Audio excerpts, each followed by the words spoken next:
যারা আরো বাকি 50 জন যারা জিহাদ করছিল, যুদ্ধ করছিল, বাকি 50 জন রাসূলুল্লাহর পিছনে এসে নামাজ পড়লেন।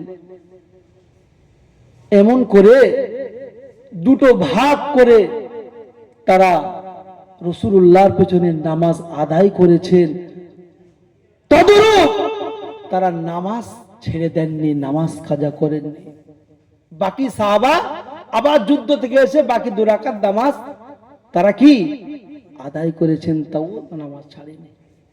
আমরা কোন বাহানা দেখাবো বলেন?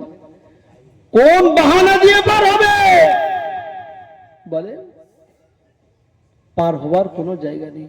ময়দানে মাহশারে কিয়ামতের দিন বান্দার সর্বপ্রথম হিসাব হবে কিসের? নামাজ। নামাজ,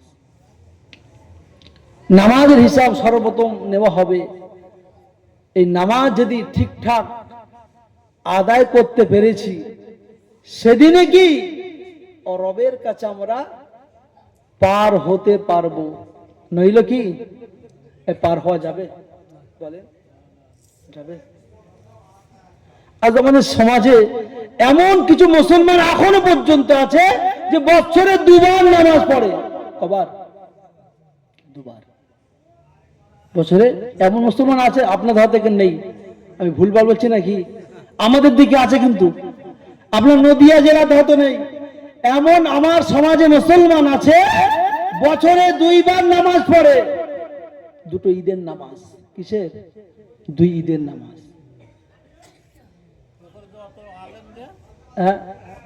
তার মধ্যে আছে বেআলেম আছে, 24 আলাম আছে, ঠিক আছে। হাজিরিন, বছরে মাত্র 2 বার নামাজ পড়ে। আবার এর মধ্যেও কিছু মুসলমান ঈদের নামাজ পর্যন্ত পড়ে না। আছে না নেই? জোরে বলে আছে না নেই? আছে। আমার সমাজে আমার কিছু মায়েরা আছে, তারা বছরে একবারও আল্লাহর জমিনে তারা সেজদা করে না। এমন মহিলা আছে না নেই? আছে। কেননা পুরুষের তো 2 বছরে 2টো ঈদ। কাদের? আমাদের মহিলাদের কি ঈদের নামাজ কি তারও ওয়াজিব কি না? ঈদের নামাজ ওয়াজিব নয়, কিন্তু পুরুষের উপর তো ঈদের নামাজ ওয়াজিব। পুরুষের উপর কি ঈদের নামাজ পড়া কি ওয়াজিব, পড়তেই হবে। আর আমাদের মায়েদের ও নামাজটা ওয়াজিব না, আবার সাপ্তাহিক একটা নামাজ আছে, সেটা কি জুমার নামাজ। সেটা কি জুমার নামাজ। তো মায়েদের পড়তে হয় না? পড়তে হয়? জুমার নামাজ পড়তে হয় না। তাহলে হিসাব করলে দেখা যাবে যে কিছু কিছু আমার মায়েরা, আমার বোনেরা আছে বছরে একবারও আল্লাহর জমিনে সিজদা করে না। আমার সমাজে এমন কিছু যুবক ভাইরা আছে, ও ভাই জানেনা, এখনো পর্যন্ত তারা দাঁড়িয়ে দাঁড়িয়ে পেশাব করে। নেই? দাঁড়িয়ে দাঁড়িয়ে কি পেশাব করে? যদি বলেন নাউজুবিল্লাহ। আচ্ছা, পেশাব দাঁড়িয়ে দাঁড়িয়ে করলে ওই পেশাবটা শরীরে লাগবে না লাগবে না বলেন? লাগা সম্ভব। অধিকাংশ কবরের আযাব এই পেশাবের কারণে হয়ে থাকে, জানেন? আল্লাহ রাসূল সাল্লাল্লাহু আলাইহি ওয়াসাল্লামের সাহাবায়ে কেরামেরা এই পেশাবের ছিটে থেকে বাঁচতে তারা হাতে কাঠি, এটা খোঁচা নিয়ে ঘুরতেন। খোঁচা নিয়ে ঘুরতেন, যেহেতু কেননা এই পেশাবের ছিটেটা গায়ে যাতে না লাগে। আর মদিনা শরীফ, মক্কা শরীফ শহরটা তো বেশিরভাগ পাথর, নাকি পাথর। এই জন্য যখন পেশাব করতেন একটু সামনে মাটিটা একটু খুঁড়িয়ে গর্ত মতো করে দিতেন, যাতে সিটকে গায়ে না লাগে। আবার কিছু কিছু সাহাবা বোতল ব্যবহার করতেন, বোতলে পেশাব করতেন, যাতে করে গায়ে ছিটকে না লাগে, গায়ে ছিটিয়ে না লাগে, পেশাবের ভয়ে, গায়ে লাগার ভয়ে। আর আমার যুবকের কিছু সমাজ এমন, আমার যুবক ভাইরা আছে, তারা পেশাব করে পানি নেওয়াটা দূরের কথা, এখনো কিছু যুবক আছে দাঁড়িয়ে দাঁড়িয়ে পেশাব করে। ঠিক বলছি না ভুল বলছি? বলে হাজিরিন, এ সমাজ কবে পরিবর্তন হবে বলে? এ সমাজ কবে পরিবর্তন হবে? ও ভাই জানেরা, নওজোয়ান যুবকেরা, আমার সমাজে এমন কিছু মুসলমান আছে তারা জুম্মা নামাজটাও পড়ে না। আল্লাহ নবী ১৫০০ বছর পূর্বে আমার নবী পাক সোনা জবানে বলে গেছে, মান তারাকা সালাসা জুমাতিন মিন গায়রি যুরিহি কুতিবা মিনাল মুনাফিকিন। যে ব্যক্তি পরপর ৩টে জুম্মা নামাজটা তরক করলো, ৩টে জুমা ছেড়ে দিল, ওই ব্যক্তিটা আর মুসলমান থাকে না, ওই ব্যক্তিটা মুনাফিক হয়ে যায়। ও ভাইয়েরা, মুনাফিকের ঠিকানা আল্লাহ পাকের কঠিন জাহান্নাম, আল্লাহ পাকের কঠিন জাহান্নাম। আল্লাহ নবী একদিন মদিনার মসজিদে নববী শরীফে আমার নবী পাক সাহাবায়ে কেরামদেরকে নিয়ে বসে আছে। আল্লাহ নবী এমন সময় বললেন, আমার সাহাবায়ে কেরামেরা, এই মুহূর্তে একটা আওয়াজ কি তোমরা শুনতে পেয়েছো? আল্লাহ নবী সাহাবারা আমার নবী পাককে বলেছিলেন, ইয়া রাসূলুল্লাহ, হাবিবাল্লাহ, না না না না, আমরা কোন আওয়াজ শুনতে পাই না। আল্লাহ নবী ওই সময় বলেছিল, ও আমার সাহাবায়ে কেরামেরা, এই মুহূর্তে আল্লাহ পাকের জটিল জাহান্নামে আল্লাহ পাক একটা পাথর নিক্ষেপ করেছে। ওই পাথরটা ওই জাহান্নামে পৌঁছাতে ৭০,০০০ বছর সময় লেগেছে। ৭০,০০০ বছর জাহান্নামে পৌঁছাতে, পাথরটা নিচে পৌঁছাতে। সে আওয়াজ আমি রাসূলুল্লাহ আমার কানে শুনতে পেয়েছি, আওয়াজ আমার কানে শুনতে পেয়েছি। ওই কঠিন জাহান্নামে আল্লাহ পাক মুনাফিকদের স্থান হবে। ইন্নাল মুনাফিকিনা ফিদ দারকিল আসফালি মিনান নার। মুনাফিকের স্থানটা হবে জাহান্নামের সবথেকে নিম্নতম স্থান।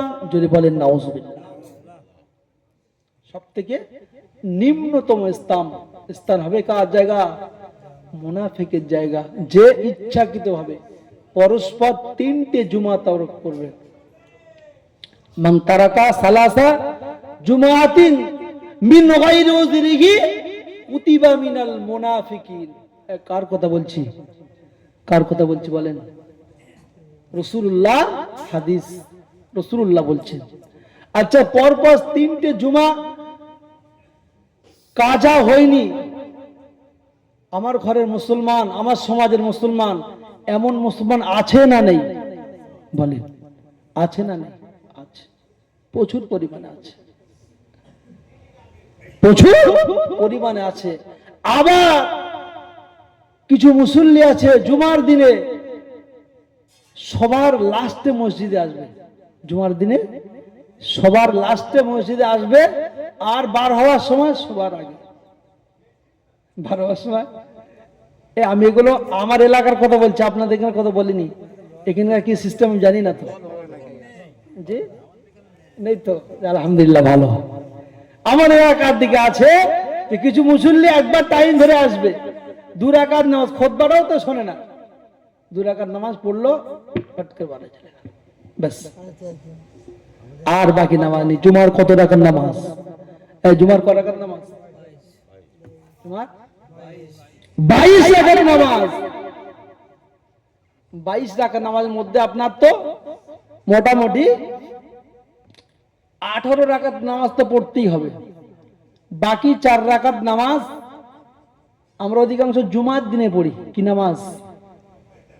কি নামাজ বলেন?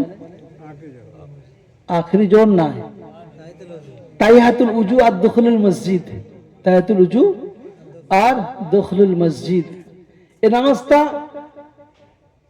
শুধু জুমার দিনের নামাজ না, শিখে নেন। জলসা সারা জীবন শুনছি, জলসা সারা জীবন, যদি কিছু না নিতে পারলাম, কিছু না শিখতে পারলাম, তাহলে তো বেকার।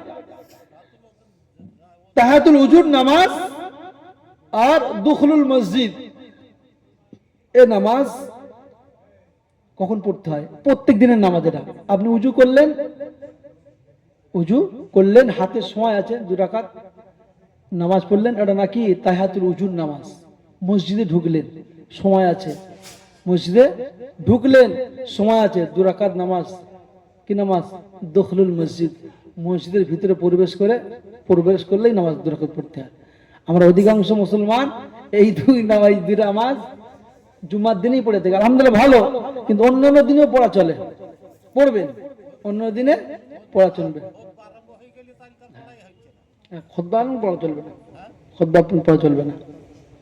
আমি কি বললাম, সময় থাকতে দেখি সময় আছে, মসজিদে ঢুকে দেখি সময় আছে, তখন আপনি পড়বেন। এই শাবান মাস চলছে, এর পূর্বে কি মাস চললো? রজব। কি মাস? এই রজব মাসে আল্লাহ রসুলের দিদার হয়েছিল না, মেরাজ হয়েছিল না? আল্লাহ রসুল সাল্লাম যখন 7 আসমান ভেদ করে আর সিদরাতুল মুনতাহায় যখন রসুল পৌঁছালেন, আল্লাহ রসুলকে জিবরাইল আলাইহিস সালাম সাথে করে, সঙ্গে করে নিয়ে সমস্ত কিছু ভ্রমণ করে দেখালেন, জান্নাত, জাহান্নাম, আরো অনেক কিছু দেখলেন। রাসূলুল্লাহ যখন জান্নাতের মধ্যে ভ্রমণ করছিলেন, তখন একটা পায়ের আওয়াজ শুনতে পাচ্ছিলেন। আল্লাহ নবী জিজ্ঞাসা করলেন, ও জিবরাইল আলাইহিস সালাম, আমি রাসূলুল্লাহ একজনের পায়ের আওয়াজ আমি রাসূলুল্লাহ আমি কানে শ্রবণ করছিলাম, আমি কানে শুনতে পাচ্ছি। ও ভাই জিবরাইল, এই পায়ের আওয়াজটা কার পায়ের আওয়াজ?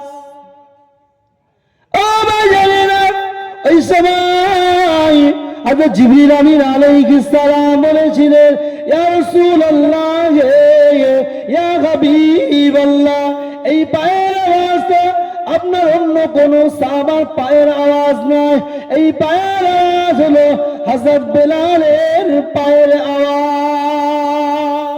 যদি বললেন না, আল্লাহ নবী সাল্লাল্লাহু আলাইহি ওয়াসাল্লাম একদিন বেলালকে জিজ্ঞাসা করলেন, ও বাবা বেলাল, বলো বলো বাবা, কি এমন আমল তুমি করো, কি এমন আল্লাহর ইবাদত করো?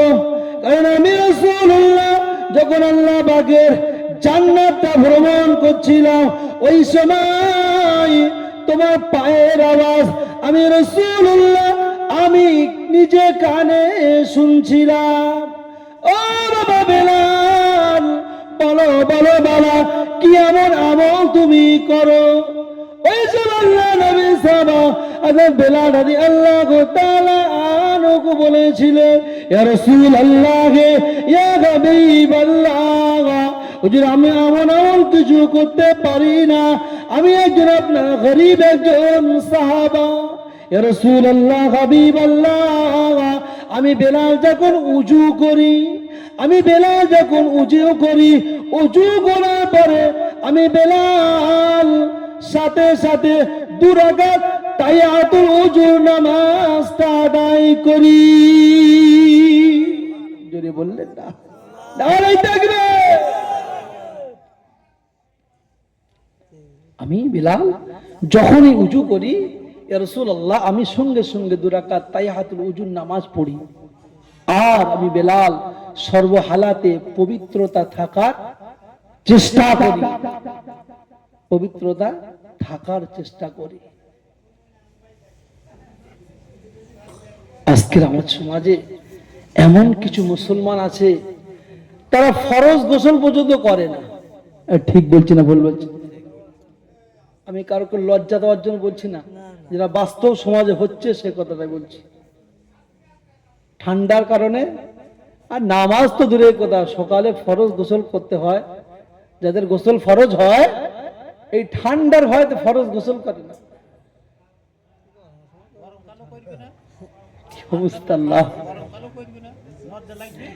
এই নাফাক অবস্থায় আপনি এই আল্লাহর জমিনে যত হাঁটা চলা করবেন, যত কদম ফেলবেন, যত কদম রাখবে, প্রত্যেক কদমে আপনার গুনাহ লেখা হয়। আর ওই জায়গার মাটিটা আপনার জন্য বদদোয়া করতে থাকে। আপনার জন্য কি করে? বদদোয়া করে। কলিজায় অন্তরে আল্লাহর ভয় পয়দা করে, আল্লাহর জাহান্নামের ভয়, আল্লাহর আযাবের ভয় পয়দা করে। আল্লাহর ভয় যদি আপনার কলিজায় থাকে না, আল্লাহর ভয়, আল্লাহর জাহান্নামের ভয় যদি আপনার কলিজায় থাকে বিন্দুমাত্র, আপনি গুনাহ থেকে বেঁচে যাবেন।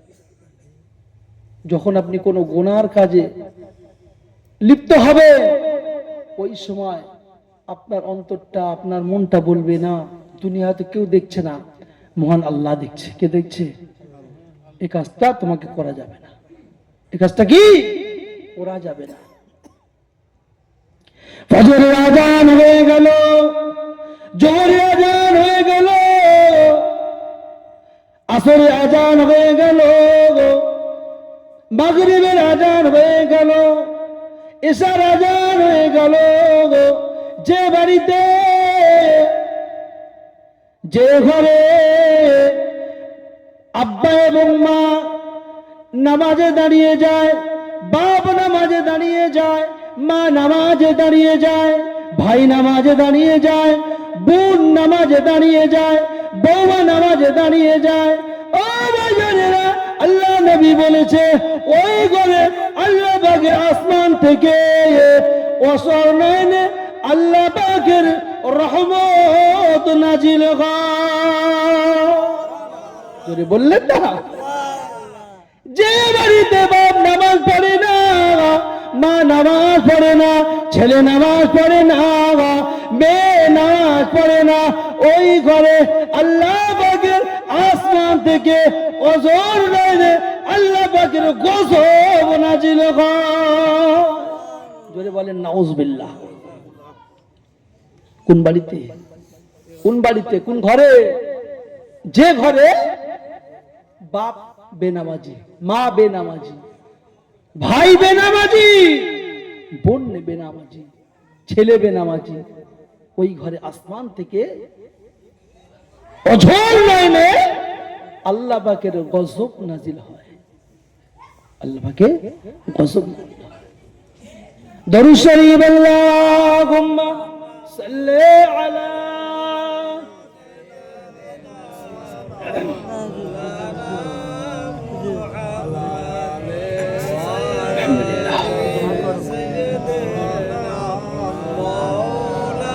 اللهم صل على مولانا محمد وعلى آل سيدنا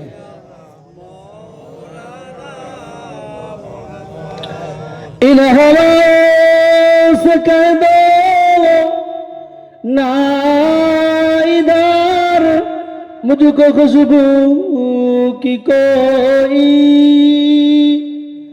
जरूरत नहीं, जिनसे खुशबू से मैं काम है सारा जगह, वो खुशबू मदीने मौजूद है। अल्लाहुम्मा सल्ले अला मुहम्मद व अला आलि सय्यिदिना।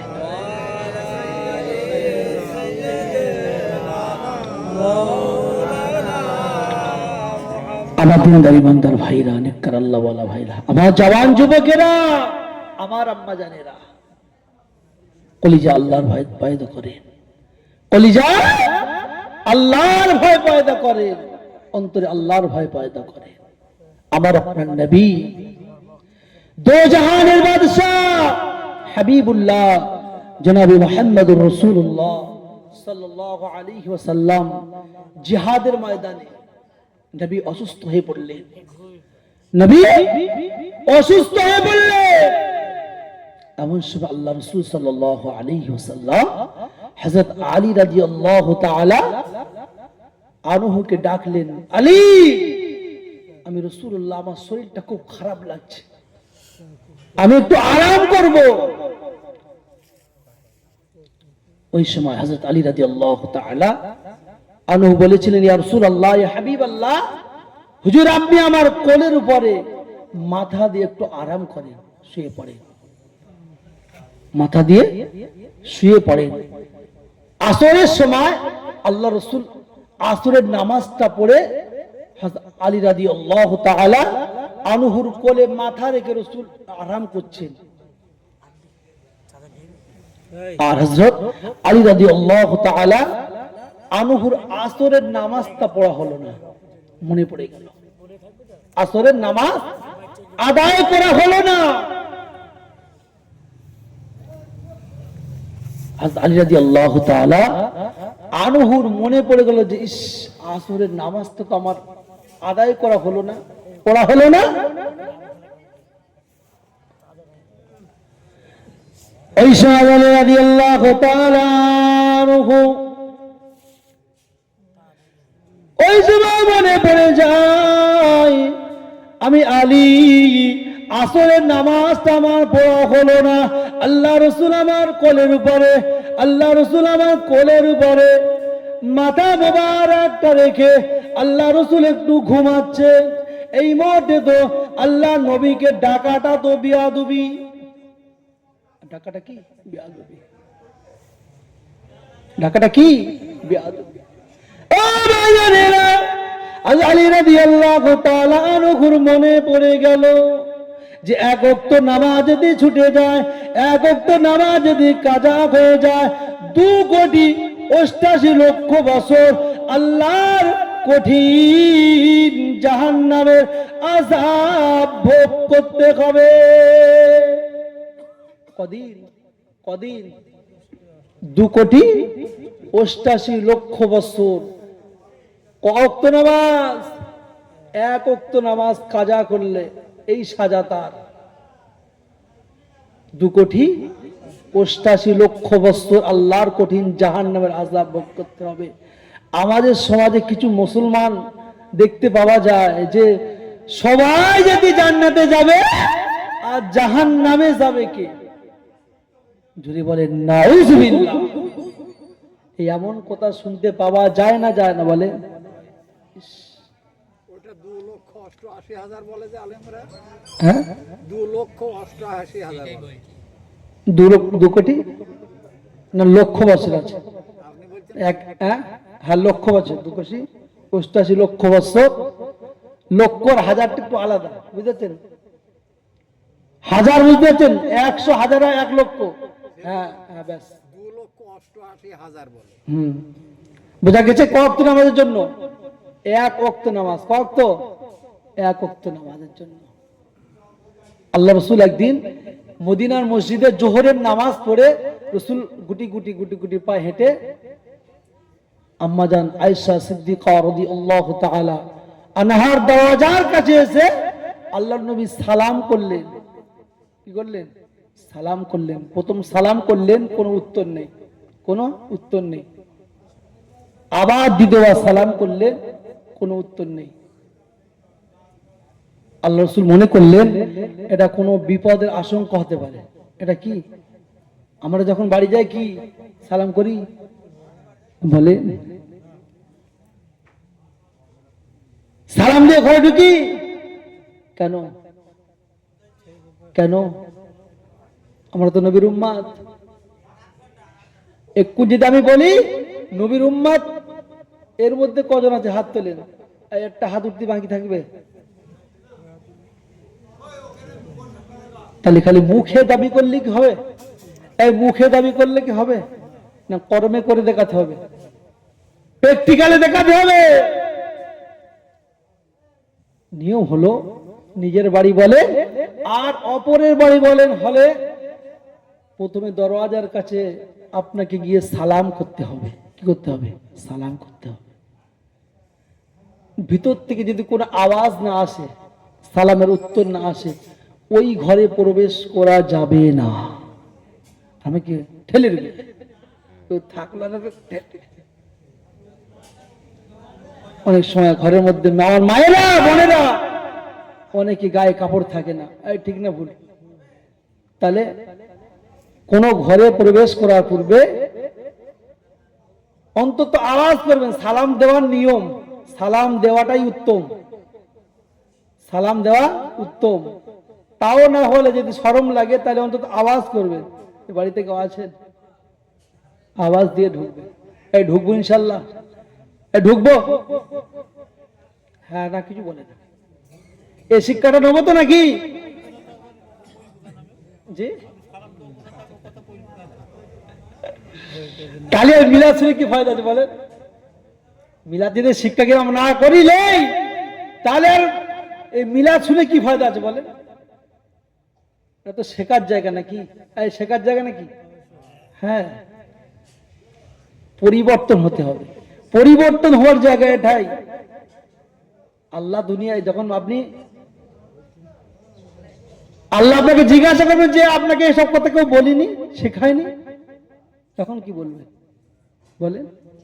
আল্লাহ হ্যাঁ বলেছিল, আমরা আমল করিনি। আল্লাহ রাসূল যখন সালাম করলেন, কোন উত্তর না করে আল্লাহ রাসূল দেখলেন আম্মাজান আয়েশা সিদ্দিকা রাদিয়াল্লাহু তাআলা আনহা ঘরের মধ্যে নামাজের পাটি বিছিয়ে আম্মাজান সিজদায় পড়ে কুচি বাচ্চার মতো হাউ হাউ করে কাঁদছে, হাউ হাউ করে কাঁদছে। আম্মাজান আয়েশা সিদ্দিকা রাদিয়াল্লাহু তাআলা আনহা যখন সিজদা থেকে মাথাটা তুললেন, আল্লাহ রাসূল জিজ্ঞাসা করেন আয়েশা তুমি কাঁদছো কেন? ওই সময় আয়েশা সিদ্দিকা রাদিয়াল্লাহু তাআলা আনহা বলেছিলেন ইয়া রাসূলুল্লাহ ইয়া হাবিবাল্লাহ, হুজুর আমি আয়েশা, হুজুর আমি আয়েশা দুপুর বেলা রান্না করছিলাম, রান্না করতে করতে হুজুর আমি আয়েশা উনান থেকে চুলা থেকে এক টুকরা আগুন ঠিকরে আমি আয়েশা আমার হাতের উপরে পড়েছে। ইয়া রাসূলুল্লাহ হাবিবাল্লাহ, ওই সময় আমি আয়েশা এত যন্ত্রণা তো জ্বালা করছিল। ইয়া রাসূলুল্লাহ হাবিবাল্লাহ, ওই সময় আয়েশা আমার আল্লাহর কঠিন জাহান্নামের কথাটা মনে পড়ে যায়। ইয়া রাসূলুল্লাহ হাবিবাল্লাহ, ওই সময় আয়েশা নামাজের মুসাল্লাটা বিছিয়ে সিজদায় পড়ে আমি আল্লাহর কাছে কাঁদছিলাম। আমি আয়েশা যদি কোনো কারণবশত আমি আল্লাহর কঠিন জাহান্নামী যদি হয়ে যাই, আমি আল্লাহ কঠিন জাহান্নামের আযাব সহ্য করতে পারবো না। এই জন্য আমি আয়েশা নামাজের মুসাল্লাটা বিছিয়ে আমি আয়েশা অঝোর নয়নে কাঁদছিলাম, অঝোর নয়নে কাঁদছিলাম। আল্লাহ নবী বলেছিলেন বিবি আয়েশা দুনিয়াটা হলো কান্নার জায়গা, বিবি আয়েশা দুনিয়াটা হলো কান্নার জায়গা। যে ব্যক্তি দুনিয়াতে বেশি বেশি করে কাঁদবে, যে ব্যক্তি দুনিয়াতে বেশি বেশি করে কাঁদবে, পরকালে ওই ব্যক্তিটা বেশি বেশি হাসবে। আল্লাহ কোরআনে বললেন ফালিয়াদাকু কলিলাহু ওয়ালিয়াবকু কাসীরা। ও বান্দা, দুনিয়াতে যদি তোমরা বেশি বেশি করে কাঁদো তাহলে পরকালে হাসতে পারবে। চোখের পানি কি আমরা কি করি? বেশি কাঁদে না বেশি হাসি? বেশি কাঁদে না বেশি হাসি। আমাদের কান্নার তুলনায় হাসিটা বেশি হয়। আবার হাসি না আসলে আবার সেই মোবাইলে নাটক দেখি। ঠিক বলছে না ভুল বলছি? কি বলো সব কমেডি না কি বলে সব? আমাদের ছেলে, ঘরের ছেলে দেখে না, দেখে না? কি অবস্থা দেখছে। যাই হোক, আর লম্ব করবো না, আমার ভাই চলে এসছে, মুক্তাসার করলাম। আল্লাহ পাক আমাদের প্রত্যেককে শোনার চাইতে আল্লাহ আমাদের প্রত্যেককে বেশি বেশি করে নেক আমাল করবার মতন তৌফিক নায়াত করেন। সকলে বলি আল্লাহুম্মা আমিন।